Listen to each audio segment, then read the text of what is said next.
live and online. It's Sleepless with Steve and the Movie Book Club with your host, Steve Pulaski. Back and better than ever at Sleepless with Steve, live on YouTube. I think I got my webcam working and under control today. We'll see. I signed on a little bit early today to try to monkey with some things. I figured out the problem, though, 2 weeks ago. We were off last week, inadvertently, but we were off. I was monkeying around with some things, and it kept wanting to default to my webcam on my computer, which I have duct taped over with the same piece of duct tape since like 2018. You know, so it kept going to that. I would hate to see if I were to peel this encrusted piece of duct tape off what the visual would be, but that's why it was a gray. That's why the camera was non-functioning last week. So hopefully got that figured out. Don't know why I kept going back to that. It's not like I've ever used it, but we are live and in living color today at Sleepless with Steve, the gruesome twosome. This is going to be a very weird month because of the fact that I think next week is the only week all three of us will be together for one reason or another. Obviously, Joe Viso is not present tonight, unfortunately. We do miss him, but got Dominic Guanzon. Shout out to him, too, not only for being present, but also hosting the show tonight. All three of us are back together next week, and then I'm gone for 2 weeks in a row. I'm gone the 18th and the 25th. Nice. So there's a lot. There's going to be a little bit of an up and down schedule. Do not forget, too, I know we're still a few weeks out, but it's the co-host choice for June 25th. You guys have the choice between 28 Days Later or Elio, the Pixar movie. I'm pretty sure we're just going to review Andor, the Star Wars show. No, I'm kidding. We'll come to that conclusion at some point in the next couple of weeks. Yeah, I don't care which it is. I mean, they're both going to be pretty big movies. Although Elio is getting like a little bit, it's been trending a little bit on Twitter recently, and it's mainly people saying they've never heard anything about it, because it's tracking significantly lower than really any Pixar movie has in recent years. And a lot of people are just hearing about it for the first time in that way, which, I mean, the movie was supposed to come out last year. I don't know how many people, which is, I think, almost doubly cruel in the marketing. I don't know how many people remember that. That movie was supposed to come out last summer and didn't. And because the poster has been up at my theater forever, but they took it down when it wasn't going to come out, and they got a new one with the 2025 date on it.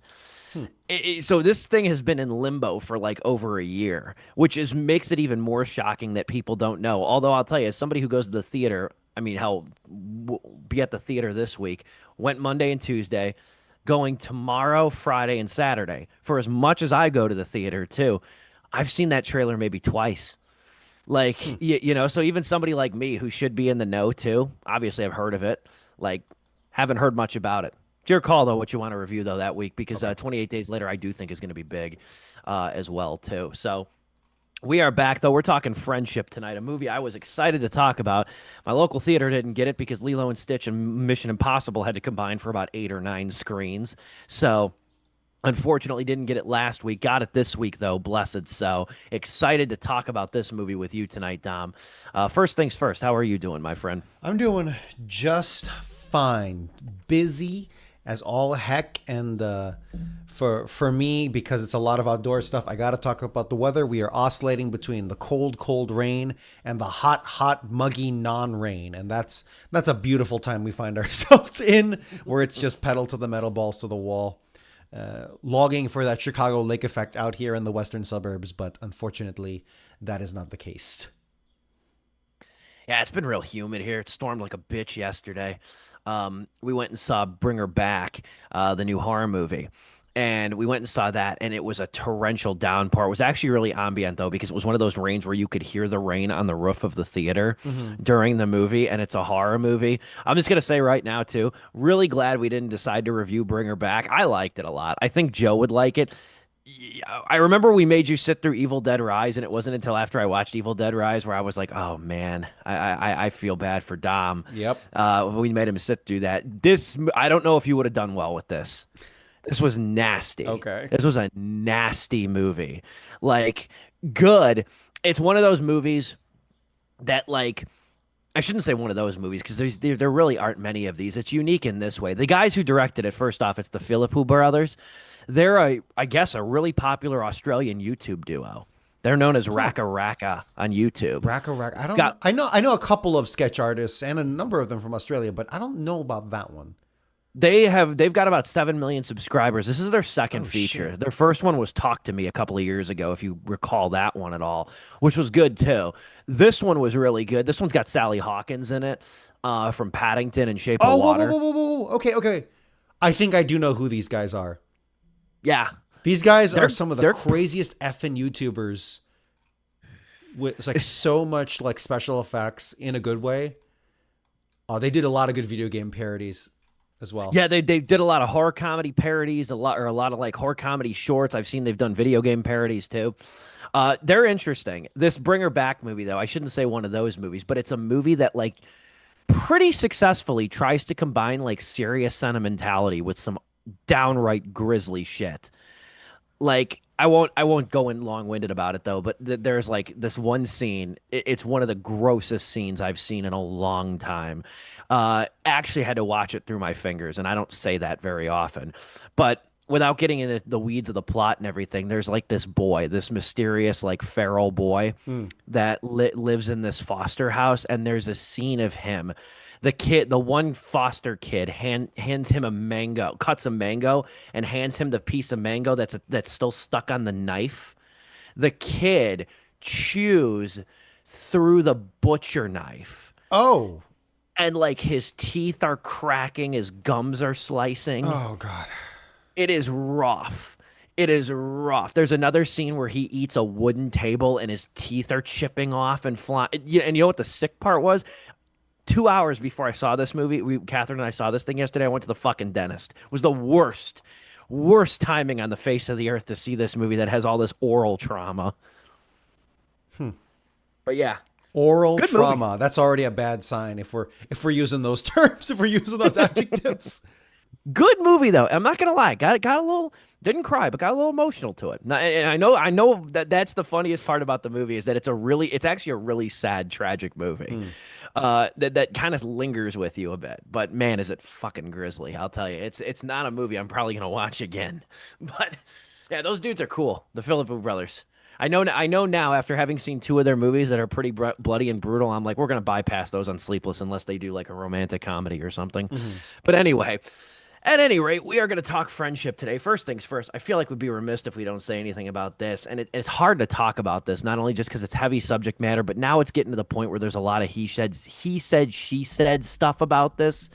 Like, and I'd rather just talk about the loss, though, too, even under the sad circumstances that it was. But Jonathan Joss, best known as the voice of John Redcorn in King of the Hill, was murdered on June 1st, just a few days ago.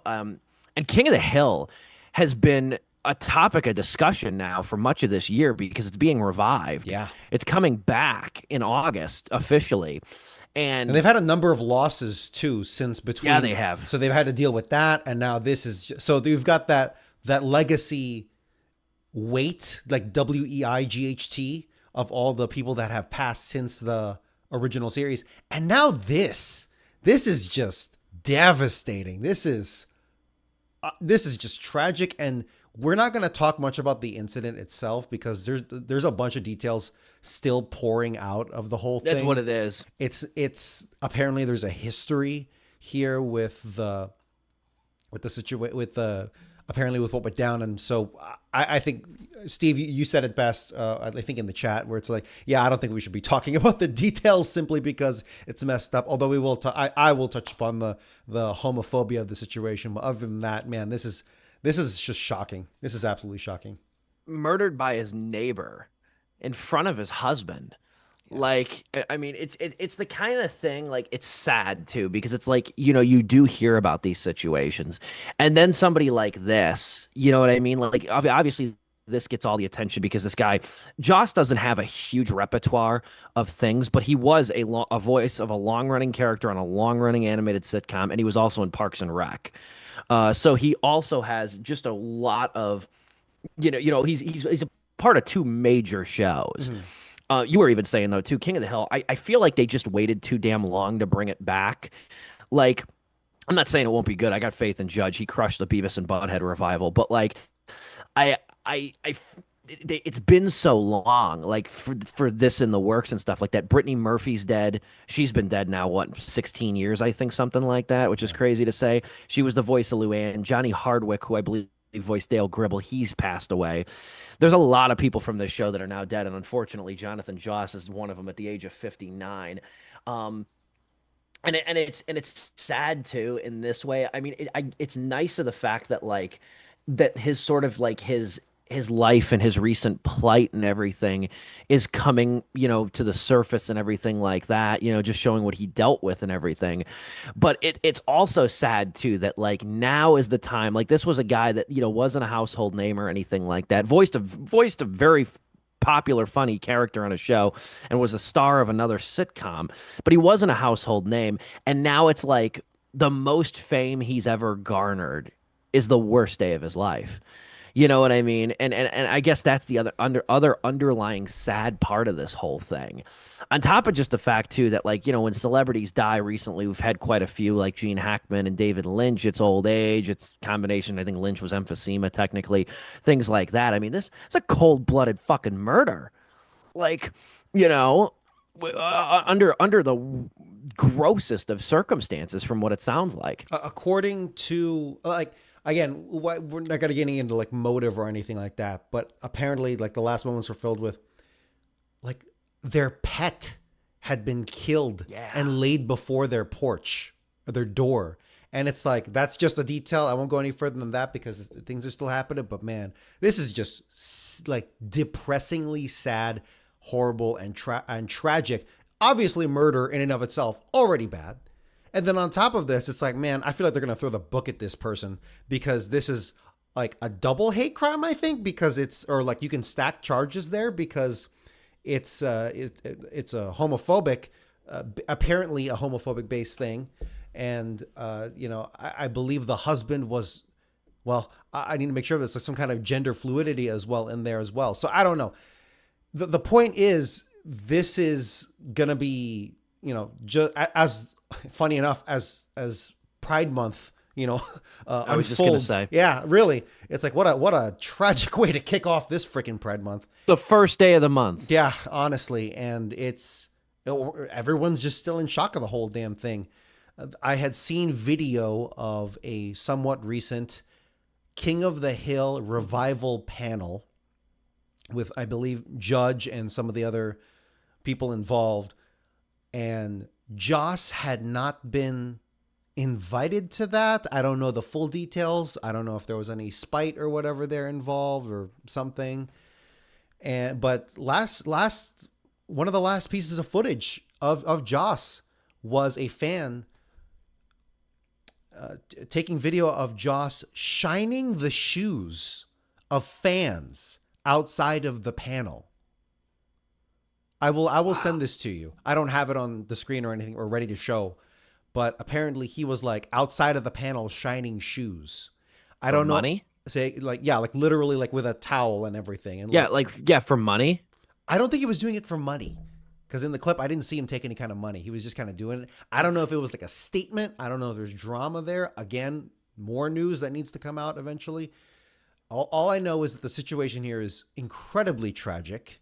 And Joss has had some kind of trouble and emotional distress in recent times as well. His house burned down. His family home burned down. This is just terrible. This is just terrible for a dude who brought so much laughter and joy for his brief but notable scenes. And like the Parks and Rec YouTube channel just uploaded today, I believe, or yesterday, a highlight of the Ken Hotate character from Parks and Rec. And it's just like the tributes are pouring out. And man, I don't know if we will on the show, but just I know I'll be personally keeping an eye on this one because it's so weird, so tragic. It is, and out of the blue too, and like I said too, it's heightened obviously the gravity in the situation too, but it's like it was looking really perfect too with King of the Hill coming back after being rumored for so long and everything, and now it's like we're less than 2 months away from this thing supposed to premiere, and that's just gonna overtake everything. Yeah, it is, it really is. I saw something too that said that like he recorded like 4 episodes worth of lines or something like that. Like, I don't know how they're going to handle the character and that sort of thing, too. But Red Corn was a really good part of that show. Like he was a really crafty character. I'll be honest. I have of all the animated sitcoms, like The Simpsons, King of the Hill, Family Guy, and even outside the realm of Fox, like South Park and stuff, King of the Hill is probably the one I've watched the least. Um, but here's the thing: like I've probably seen maybe 50 episodes of it. I can think of, off the top of my head, just a random number, which is not many. I think it ran for over 200. But the thing about King of the Hill was, as a kid, I never cared for it. And I love Beavis and Butthead, as you know. I love Beavis and Butthead. I love Mike Judge movies, Extract, Office Space, Idiocracy. There's a number that I like. I did not like King of the Hill when I was younger, but the older I get, the more that show ages like Same. wine. Yeah, That I show concur. when you're now that like I have bills, you know what I mean, and stuff like that, and now that I'm older, have a full-time job and everything, the show is great.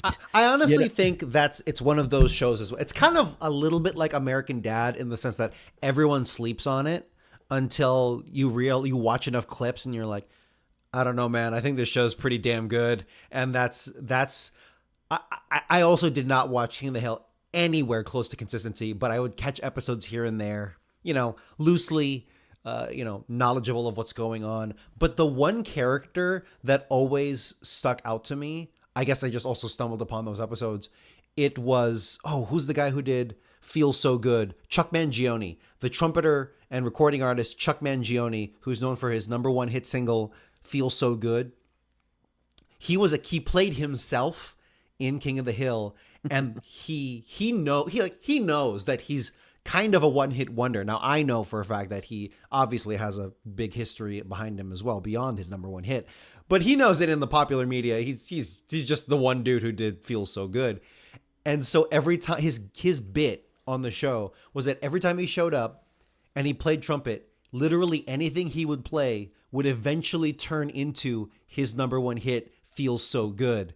and there's another clip too where I won't go into it into too much detail because we need to get to the review, but there's a scene where it's a heightened kind of tempo, right? It's like, there's something serious in the context of the show and all that stuff. So it's like there's a musical stinger where it's like dun dun dun, but it's not dun dun dun. It's Feels So Good, but orchestrated to be like dun dun dun dun dun, and it's really. I'll have to show you the clip at some point. It's really, really funny. It's a musical gag that would slip under most people, but damn, and that's the thing with King of the Hill. It's such a lovable ensemble of main characters and also a ton of notable side characters that is what keeps that show really prescient on YouTube.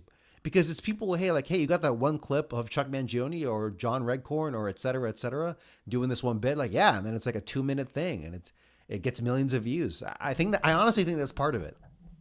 That show too was really good at, and again, I've only seen a fraction of it, but that show was really good. And one of the only other long-running animated shows, because it's always the long-running ones, you know what I mean, that go on for so many episodes, they can only have the main characters do so much, so it's like, let's focus on somebody else. That show and Arthur are the two. It always comes back to Arthur for me. That show and Arthur are the two that had no problem giving supporting characters the episode and letting them carry it. And it's refreshing, especially for a show that's gone on super long. I don't know if The Simpsons does this. I haven't watched The Simpsons since. The Simpsons definitely does it. I don't even do watch it. that much anymore, or really. I don't know how they couldn't. Yeah, exactly. No, yeah, but exactly. They have whole sagas and probably dozens of episodes probably dedicated to each character at this point. Just any character you can name, they probably dedicated multiple episodes to them. And if there's one thing Mike Judge is always great at too, and it's no coincidence, both King of the Hill and Beavis and Butthead are both set in Texas, is they're real slow paced shows. Like Beavis and Butthead the episodes are only like 10 minutes long, if that. But they're slow paced. And you kind of almost have to listen for the joke. Now, Beavis and Butthead is purposely much more simpler, right? And like its lead characters stupid, and everything, genuinely stupider. Yeah, but even there's still a few lines in that show because I watch it so much. There's still a great line when the vending machine eats their money and doesn't give them their food, and they're trying to break it. There's still the great line when they're trying to break the plastic at the vending machine, Butthead goes, "This glass must be like plastic or something." That is a good line. There's I some like really that. good, and then like there's an episode where they go to a wedding and Butthead's telling Beavis, "Marriage must suck. It's like you're with the same person the rest of your life, saying the same stupid crap over and over again." You know, that show is really perceptive. I will forever die on that hill. But anyway, we're gonna move forward, talk about friendship. God, I've been waiting to talk about this movie for so long. I saw Man. it, Catherine, and I saw it Monday, and Paid off. okay, I'll It say paid off, didn't it? yes, it did. This is probably, and we're early in the year, but I feel comfortable saying this just because we do not get many comedies anymore, many straight comedies. This might be the funniest damn movie of the year. It really is a good shot. We've had some good ones, to be fair. The Monkey, which was more of a horror movie, was friggin' hilarious. We didn't review it on the show, but One of Them Days was really good with Keke Palmer and SZA. That was really funny. I That was a didn't watch real- that one. Okay. That was a real funny, like Friday-esque kind of comedy. This one, though, is drop dead hilarious. And it is the feature-length debut of Tim Robinson, who is most popular not only for Saturday Night Live, his work on there, but also his Netflix show, I Think You Should Leave, a show that I only saw kind of in viral clips beforehand. That's most people, yeah. I've watched a few, and I know I'm probably the last to find it, but that friggin' Pay It Forward clip, man, that is going into my memory bank of when I have a shitty day, like to go and watch that back. And I was thinking about this too, like, because there's a lot to talk about with friendship. This is a deceptively like complex movie in a weird way, and I kind of have a relatability point to it. Okay. And I think a lot of men do, whether they realize it or not. I think we're do going to hit the same beats on this review, man. I'm looking forward to it Yeah. because there is a really inextricable maleness of this movie that I think makes it a cut above even too. But I think with Tim Robinson though, and this is why, like, you know, John Mulaney's one of the, you know, most popular comedians and stuff. George Carlin, Norm Macdonald, even Norm Macdonald, though, the jokes, you got to like take a couple minutes to really tell him to get to the stupid punchline. But with Tim Robinson, and this is the hard part when I've been trying to tell people about this friendship movie after I've seen it, is that I can't quote you. If I give you the quote that Tim Robinson said that made me laugh my ass off, it doesn't work. Right. You have to be in the moment. You have to be in the scene. Like I'll tell you right now, and you've seen it, so you'll get it. One of the funniest things of the year is that scene for me, is that scene in the forest when he starts sinking in the mud. And then, like, what is it, like 6 beats later? Fuck my Phone. fucking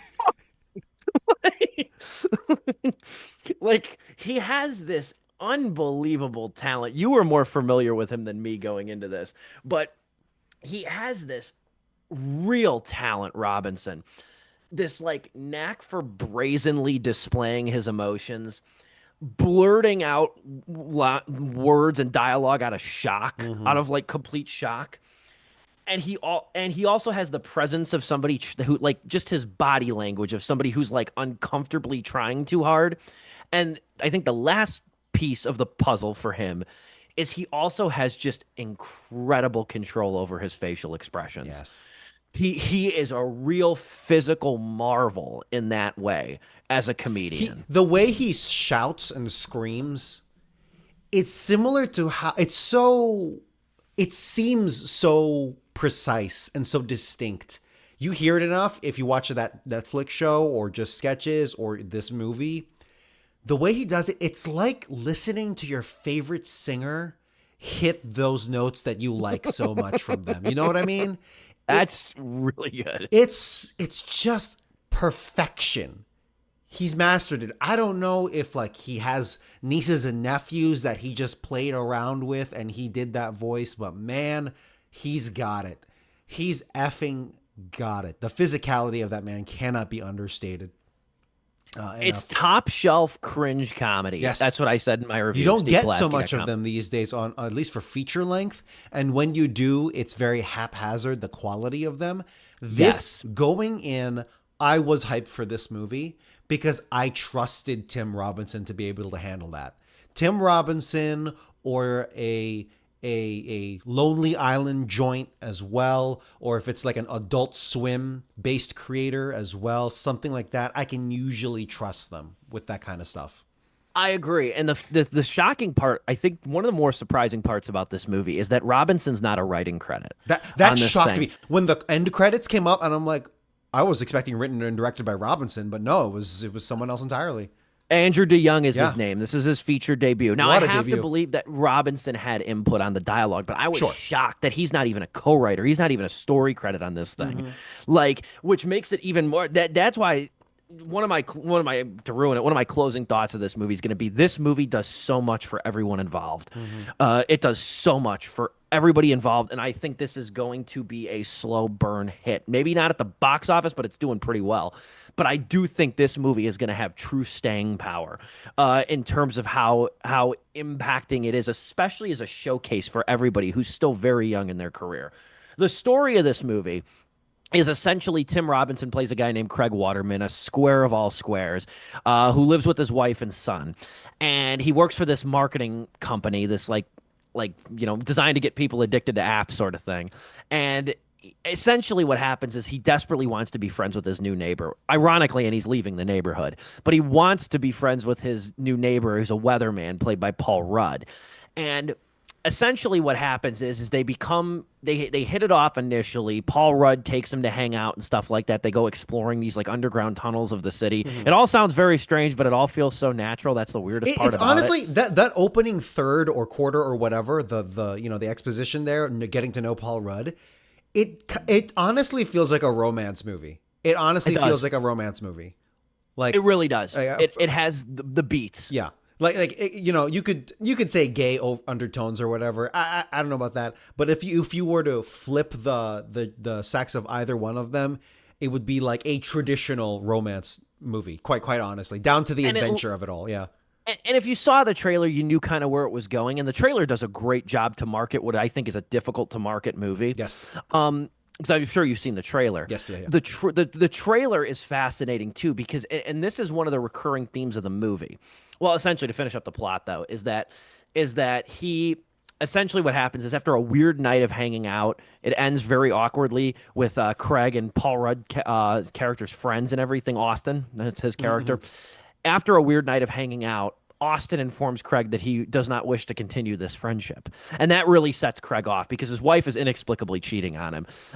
And he doesn't have any like close male friends. So he really starts going down this real downward spiral. But what I was saying though is that the trailer had me intrigued from the beginning, even somebody who wasn't explicitly familiar with Robinson, because the trailer looks like a horror movie. Yeah. It really does. It does. It looks like a crime horror movie. But all the pull quotes are saying like the funniest thing I've ever seen in my entire life. I love you, man, for sickos. Like all the pull quotes are popping up on this thing. And it's calling it hilarious and one of the funniest comedies in years and everything. And it's like, okay, I need to see this. Yeah. Like this just looks interesting and different and unique. And that's how I've been, since I can't really quote to people because it doesn't really work out of context. I can't really quote people lines. What I just tell people is I say, imagine a hilarious comedy shot like a horror movie.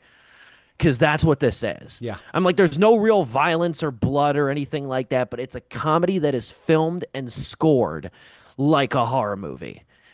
And it's very unique in that department. That honestly is the best way to describe it. If you wanted to pitch it to someone in that way, it checks out, because down to like the lighting at times, down to some of the shots, the composition, it feels claustrophobic in so many ways, in so many strange ways. Would you call this a dark comedy? I don't know if I'd call it a dark comedy. I'd say it's a black comedy. Yeah. Okay. Black comedy. Sure. I can go with that. Yeah. Because what's kind of happening to this character isn't really funny.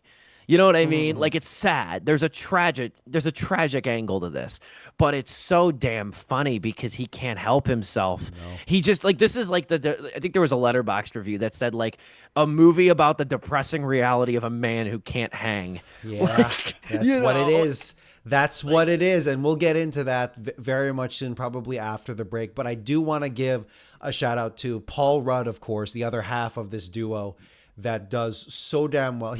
I actually am finding it difficult to imagine anyone else playing either of these two roles because Paul Rudd is kind of sort of just playing his Anchorman character. He really is. And like, I thought that. Like, as soon as he said, like, even before he said Weatherman, I was getting the vibes. But as soon as he said Weatherman, it's like, okay, now I know why he got this role, because it's too perfect. I don't know what came first, casting Paul Rudd or casting him writing the character as a Weatherman. But he's very good at Paul Rudd is very good at the elevated everyman. You know what I mean? He's an everyman that's too good to be true in so many respects, because Arrested Development, main guy, the straight Bateman, man. Jason Bateman. Thank you. Jason Bateman is the ultimate everyman, period. But then Paul Rudd is that plus a certain elevated of charming charisma which is not, both of them are great actors and I'm sure they could act around each other. But I'm just saying, like, in terms of what you feel from them on the stage, this presence on screen, Paul Rudd has that funny extra charm to him that just it's probably the youth, probably the blood of the youth that he keeps sucking out of people. But yeah, man, these two are just fantastic together. I agree. He redeemed himself. We talked about it. I think it was the twosome for that review too. He redeemed himself from Death of a Unicorn.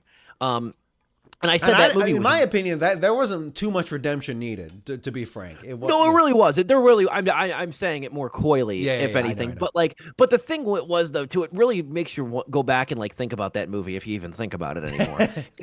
is the fact that, like, that's one of the reasons that movie felt so out of place, is that Paul Rudd felt miscast in that movie, because that didn't play to his strengths. He was wickedly unlikable and inconsiderate and stuff like that. In this movie, he is a genuinely good person. Like, he's a genuinely good individual.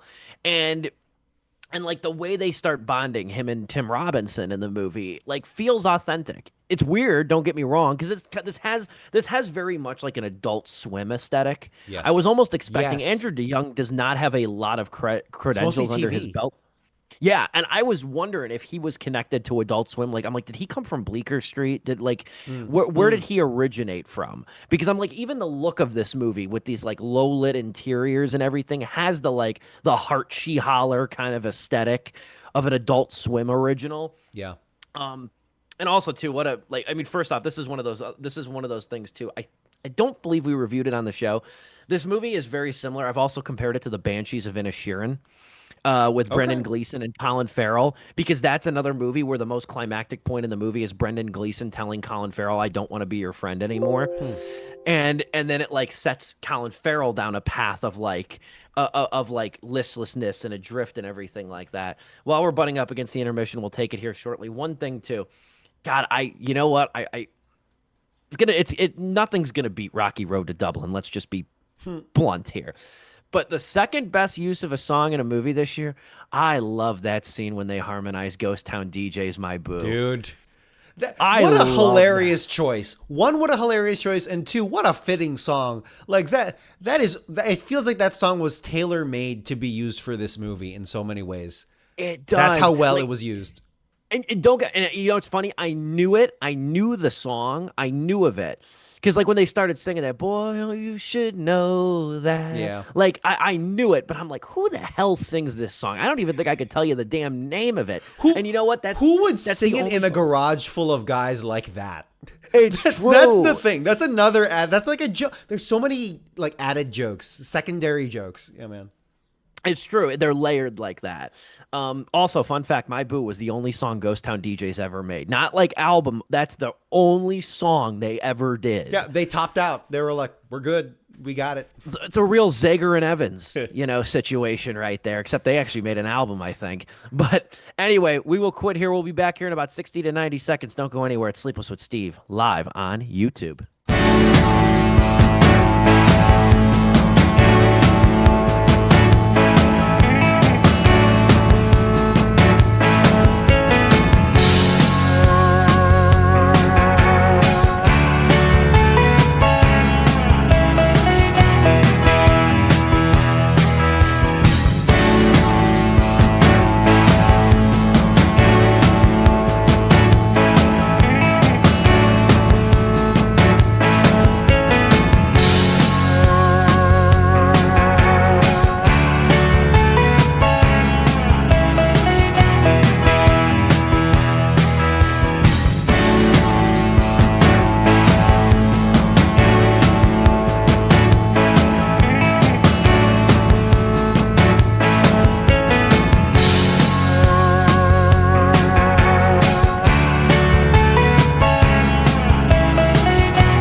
Back and better than ever. It's Sleepless with Steve live on YouTube. We're talking about Friendship, the brand new Tim Robinson, Paul Rudd comedy from A24.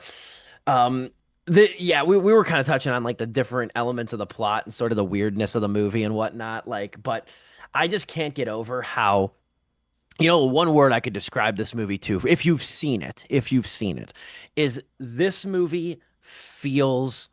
It's a hard thing like to kind of pinpoint, but you just kind of feel it. Especially, it's harder in a comedy because in this situation, for this movie, everything is clicking. In my opinion, everything is clicking. This movie feels confident in its material, its cast, its tone, its approach, everything. Andrew DeYoung should not be this confident with his first feature, but he is. He nails the timing, the framing. He knows this material is so strong, and he knows sort of the multi-layered elements of comedy and like unease and the pacing, which kind of contributes to like this almost like hold your breath, what the hell's this guy gonna do sort of thing. Like it's such a confidently made movie. That's one of my takeaways. That's so well said. According to IMDb, my quick scan of it, he has not even directed an episode of I Think You Should Leave. He hasn't. I assumed that at least. That's like, oh, he must have done an episode of I Think You Should Leave. That's how he got working with Tim Robinson. Apparently not, according to my Control F abilities on Andrew DeYoung's IMDb page. And I thought it was impressive. Yeah, like where did this guy come from? Jesus Christ. Now he does have a lot of TV credits, so he's obviously been, at this for a while. But Jesus Christ, what a damn well made movie. Because, and it's so prescient too. Honestly, like this movie gives off the vibe of being like a troll movie. It gives off the vibe of being hey, we're gonna do this movie. It's like you think it's the confidence of, hey, you know what? We're gonna make a funny comedy movie here in 2025, doing all these weird things and all these cuts and all these moments and all these random things that we're just going to do it, and it's not like a regular movie. There are a lot of movies that, even if they don't market themselves in this way, they give off that vibe. And it's half and half on whether that's effective or not. This movie not only has that confidence, but a completely different vibe because it does have something to say. It has a lot of things to say, multiple things to say. And I cannot wait for the YouTuber SA sphere to jump on this movie because I'll watch those because, man, there's a lot to say. I think, Steve, you were going towards male loneliness, so you know what? I'll leave that one to you if you want to touch on that. Sure, I'll pick up that baton here real quick. I'll add too. What you just described, though, the former part of what you just described about like a troll movie. It's part of the reason that's part of the reason I think, and I like them individually. I've seen them in other things. And I like them individually. One of them was just on a food show that I watch, of all things. But I never found Tim and Eric funny. Okay, I never found them funny. I found their comedy smug in a way, and I did not like it. And that's what I think that, in my opinion, and I feel like I'm in the minority, like is like the worst of cringe comedy. Especially that movie, that $1 billion movie they made. I didn't watch that one. That one I didn't want to watch. I'm not saying it has a high budget. It's called Tim and Eric's $1 billion movie. But that's one of the reasons I don't think I like them. Is I found their comedy smug, and I found like I found like their approach was how many things that aren't funny can we try and do and make them funny. Yeah, I get that. And you're already starting from like ground zero. So that's a hard place to start as a writer or a comedian, I feel like. But going on to the theme of like male loneliness and stuff like that I really like about this movie is it's so hyper specific in its approach to this. But what I love about it though is that like I feel like as men, we've all had a moment, especially men like you and me, that aren't like the naturally like good-looking, charismatic individuals. I mean, you're a very handsome individual. Don't get me wrong, but like I every time I go to a party or a business meeting or anything where there's more than 3 people involved, I have like intrusive thoughts of this moment, of that moment, that pivotal moment in the first third of the movie. Every time. Yeah. No, I totally understand that. But like I feel like or most men have a moment, probably at a great point of change in their life, where they met somebody who is kind of like charismatic, or somebody that like Oh, you okay. would like to be viewed as, or something like that, or like has something you lack in a way, whether it's like a Yes. masculine figure, whether it's sort of just a natural like ability of something, and you try perhaps subconsciously to emulate that when you're around them, to be seen as like a peer or an equal. And it's quiet admiration that might lead to somebody who's trying way too hard to be accepted, and then results in like the snake eating its own tail act of like overanalyzing every move you're making, and then like fucking something up, or like in you're or embarrassing yourself. That's what this movie sort of showcases, Yeah. while being funny, while being hilarious, gets to this like real hyper specific thing I think a lot of men, whether or not they want to admit to it, can relate to. Yeah. Well, I could argue I have that person. I have a couple of those people right now, where it's like, damn, I wish, and that in so many ways that can be a great thing. They can propel you to It can be. They can propel you to be better people. And that actually is what happens to Tim Robinson's character for a decent moment of time in the movie. But it is that turn, his inability to be consistent in his normalcy, whether it's his emotional lack of development. We don't get a backstory with him. We just infer, which is fine. I think that's good, because it's like you can insert whatever you can into that. Either that, maybe it's the suburban culture, maybe he's got a disability like an undiagnosed autism, that you could do a whole reading of the movie through that lens if you want. But regardless of what it is, that inadequacy and that desperation to reach that with someone, and that inclusion, when you have it, it is so good and so devastating when you lose it. It's true. So precise. And that moment, so what I was referring to was that distinct moment where he messes up and he makes the night weird. And for me, I'll share this thesis, I guess, for the movie. This will be my thing for tonight, is that every single one of us, not even men alone, everyone has a little bit of Tim Robinson's Craig, I think, right? The name of the character. Yep. Has a little bit of Tim Robinson's Craig in all of us. Some more than others. But the thing with Craig is that it is extracted, purified, and made potent and turned into a whole ass dude. And that's his character. And sadly, dude, there's actually people like that in real life. They're not bad people. No. They're not morally bad in any way, shape, or form. And even when they do bad things, because Tim Robinson's Craig does do a lot of bad things in this movie, even when they do bad things, it's like, man, you just get dealt a bad hand. And when I say bad, I don't mean you're fucking ugly. No, or you're fucking weird. What I mean is you're dealt the bad hand of like, this effing world is not meant for you. Now, of course, I say that to mean that it is, but the world we have built up in so many of its messy, messy ways and unfair ways, where Paul Rudd gets to be the good-looking guy, right? He gets to be the weatherman with the cool job and have all these friends, right? You're in the car. Yeah, exactly. And you're not allotted a weird moment, right? That can cost you.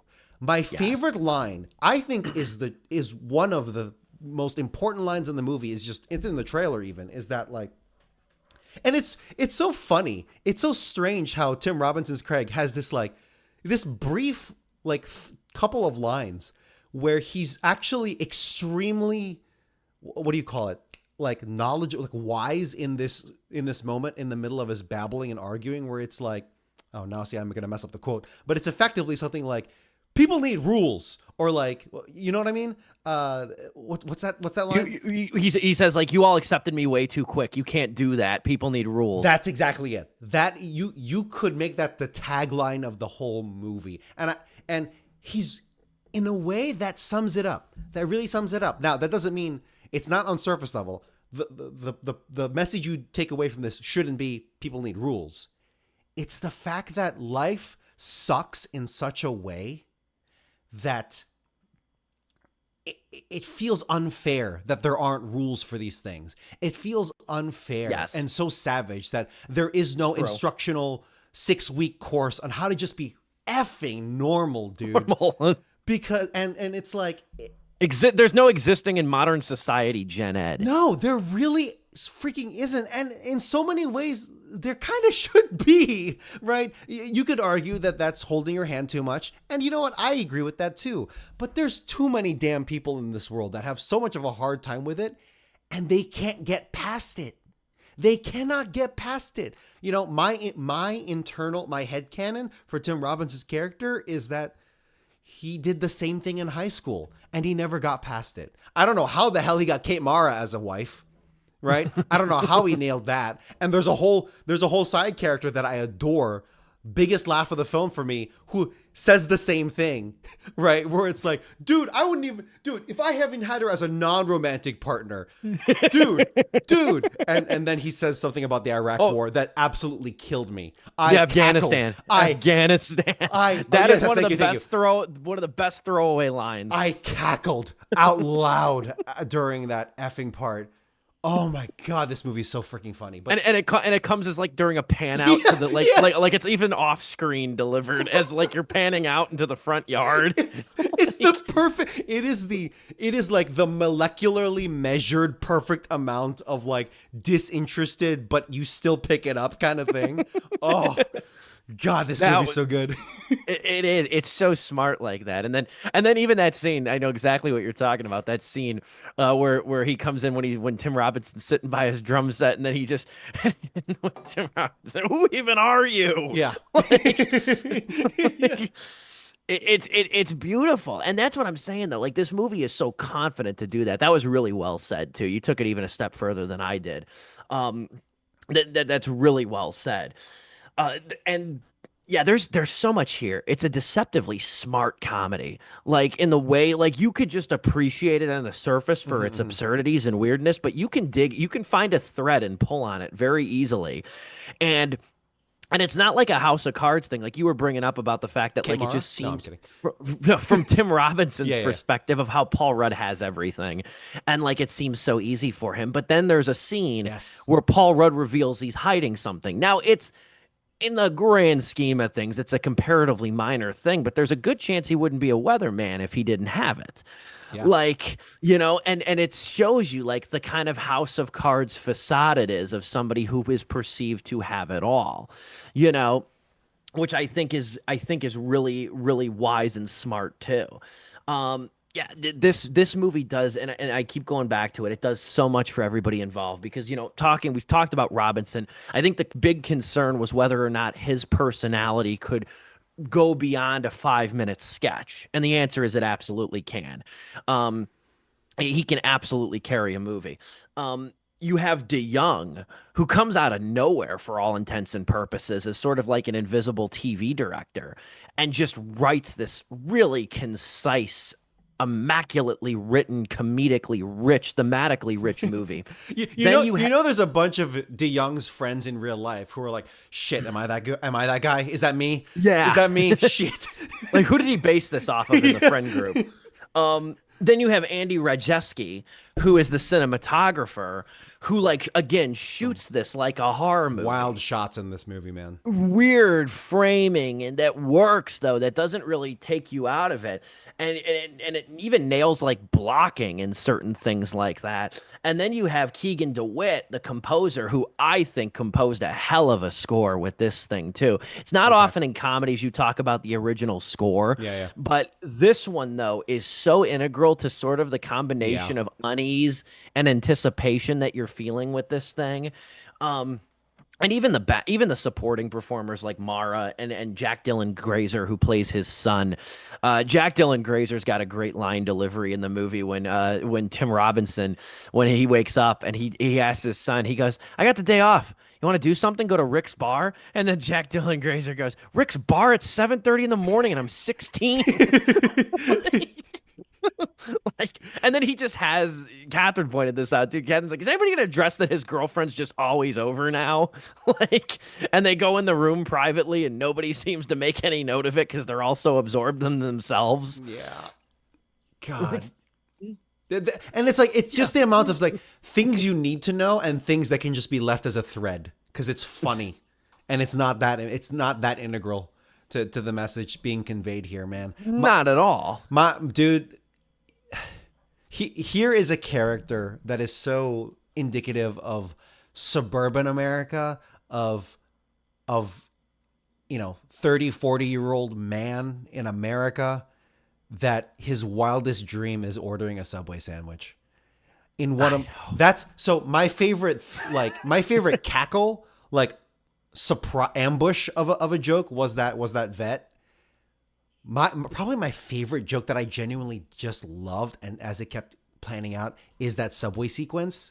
Yeah, because it's like it says a lot. It's not just a throwaway because it says a lot about the character. It truly does. The fact that Paul Rudd is also in the scene as well, his character.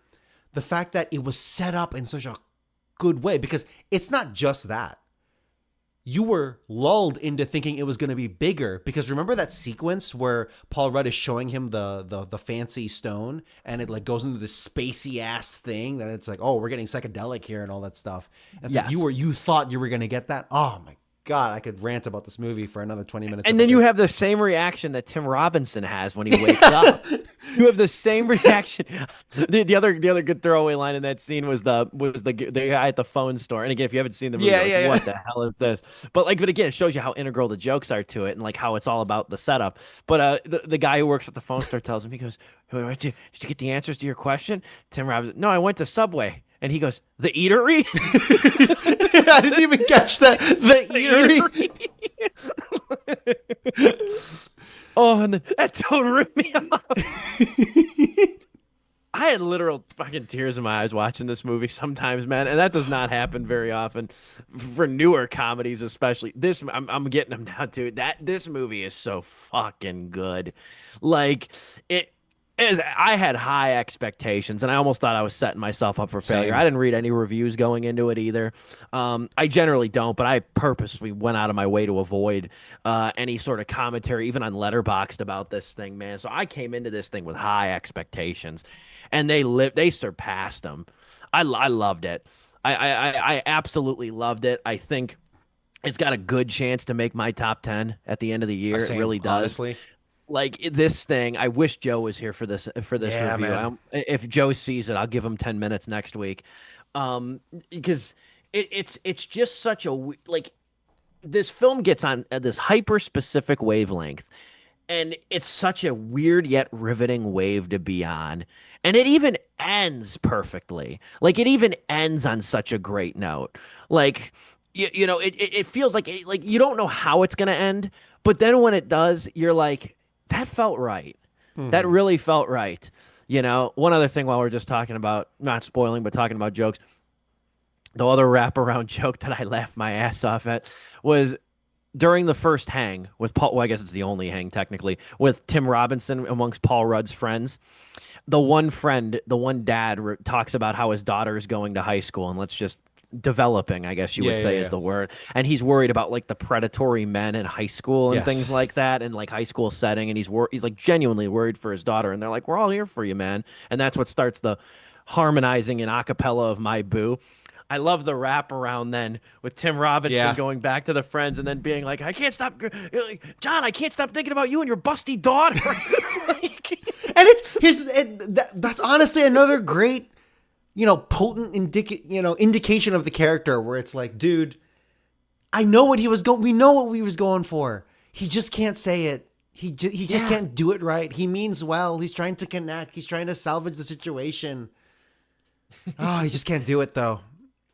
Oh my God. And I'll say, just to parlay into closing thoughts here, I'll say the other thing about this movie too. I think the worst thing this movie could have done, and it still it wouldn't have been as good as it is. Might not have been a deal breaker, but it wouldn't have been as good as it is. I am not like, there was some belief, I think, that this thing was going to feel like an arrangement of sketches that didn't make it on I Think You Should Leave. I was concerned about or something that too. like that. Yeah. But the scenes, I want to watch it again for this reason, because now I know what happens. But everything just feels so precise and well timed. And like, there's objects like the gun that come back later on very smartly. Just when you think Literal you're forgetting Chekhov, about it, questions are answered. Questions proposed in scene H are answered in scene Q. You know what I mean? Like it's so well designed, which is and we're talking about this, like, usually we kind of refer to this sort of like pacing and sort of like alchemy, if you want to say, in like the context of like dramas or epics or things like this. This is a 100-minute comedy, a silly one at that.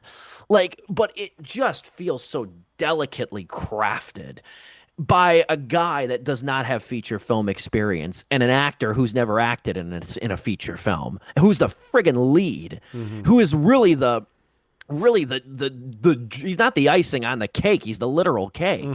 You know what I mean? So this is 3.5 out of 4 stars for me. I enjoyed the living hell out of this thing. I hope, I'm really glad though, this thing, I don't know by what metric, I don't know what it costs to make. I don't think it would have been that expensive, but I'm telling you, $12.5 million so far in 2 weeks for an A24 comedy in fewer than 2,400 theaters. Was there a budget? That's it. There is no budget. Okay. A24 doesn't release budgets too much anymore. It can't be that expensive though. It can't be like, it can't be. I would think 15 million if I had to ballpark it. Yeah. If I had to ballpark it in my lack of expertise in Hollywood accounting, I would say 15 million. That's what feels right to me. But $12.5 million for a weird, clearly off kilter, make no bones about it, off kilter comedy from A24 that didn't get into some markets like mine. It got boosted this past week into an additional 250 theaters. Didn't get into some secondary markets in its opening week of release. That's a pretty damn good haul for a movie of this sort of caliber, as weird and as different as this is. Love the hell out of it. 3.5 out of 4 stars. I honestly got to give it 4. I wonder if I see it again, I would go down to 3.5, because I was thinking about, like, was there any scene or pacing that felt off to me? But I'm at a point now where it's like I'm trying to find something to downgrade it potentially, because I loved its message, I loved its performances, and it really did feel like a really tight movie, a tight and complete movie in every sense of that word. So tight and complete. Yeah. Very well stated. This is great. I hope it's prescient to our times with the male loneliness epidemic or what have you, right? It speaks to so many demographics beyond just men. You could say the autism community, anyone who's had any trouble trying to make friends or fit into a group, or just is like me, consistently concerned about making the night weird with just a throwaway, action or self-image. Line. Yeah, exactly. It really touched. You could probably set this movie in high school and change a few things around, and it would be just as potent of a message. How many times have we seen this lesson and story play out, right? But the fact that this movie makes it feel so clever and new and unique and daring and confident is really something. Yeah, this is 4 stars for me, man. I hate to go back on a point that you made mid monologue, but because I'm trying to remember what you said. You said this. You made a great statement, and you said this should be the tagline of the movie. Yeah. It's there should be rules for this, and not so much like on a surface level, but how that speaks to just how unfair the world is for people who cannot connect. That would be a great tagline, though, because the movie in big block letters is friendship. Yeah. And then the caption, there should be rules for this. Yeah. Like, do you know what the tagline actually is for the movie? Oh, no. What is it? On the poster. Right beneath Tim Robinson and Paul Rudd, it says, men shouldn't have friends.